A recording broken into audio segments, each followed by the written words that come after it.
Well, a judge permitting a lawsuit against the CIA to move forward, and the suit alleges that the CIA abducted, severely tortured, and later released a man because he had posed no threat to the U.S. The ruling can be attributed to a 2014 report which detailed the CIA's supposed torture techniques. This, as the U.S. plans a new wave of immigrant deportation raids. These deportation raids, by the way, will include mothers and their children. That's going to start next month. I want to talk about both of these topics to Mike Baker, former CIA operative, who joins me now.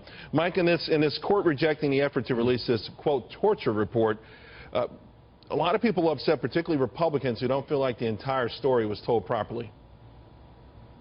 No, that's correct, and thank you for having me on, Charles. And you caught me in L.A. without a clean shirt and tie, but I don't want to revisit the notion cool hip look, not to digress too much. Yeah, yeah. People always refer to me with that cool hip phrase. That actually never happens.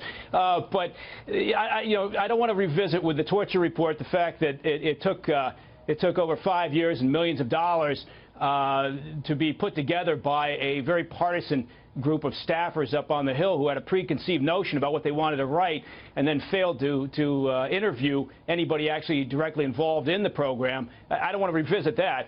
But you're correct that the ACLU, which brought this effort to try to release the full report, they're still going to look at their options. I don't think they're going to settle for this unanimous decision by the D.C.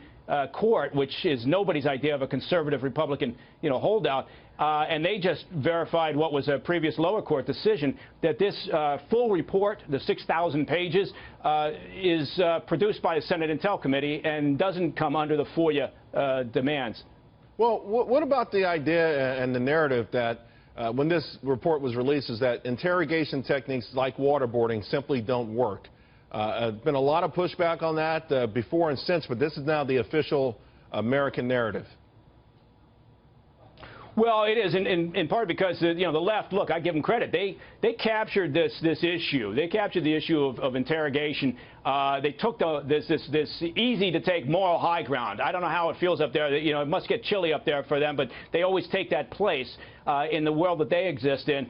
And they said either you're talking to a detainee or everything is torture. Now, this is a very emotive discussion, right? But the reality is that there exists in between chatting with a detainee, and frankly, over 90% of what we did with detainees involved just that, talking, developing relationships.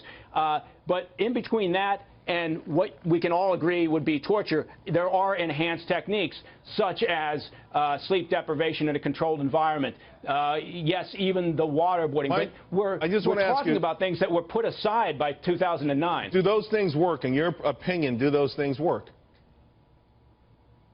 Well, yes, enhanced techniques, when used in a controlled and judicious environment, can have benefits. Now, here's the thing. Even if you don't use those techniques, when you get your hands on a high-value detainee, a target, and you bring them in, if they don't know what's coming down the pike, then you've won. You've got them on their back foot. They're not sure. And that's the whole point of an interrogation facility. Once you tell them what you can and can't do, which is what we did back in 2009 when President Obama came in, once you've done that, they have no reason to open their yaps. This has come up again, we know, with the current election. Mike, have a great weekend, buddy. I appreciate you coming on.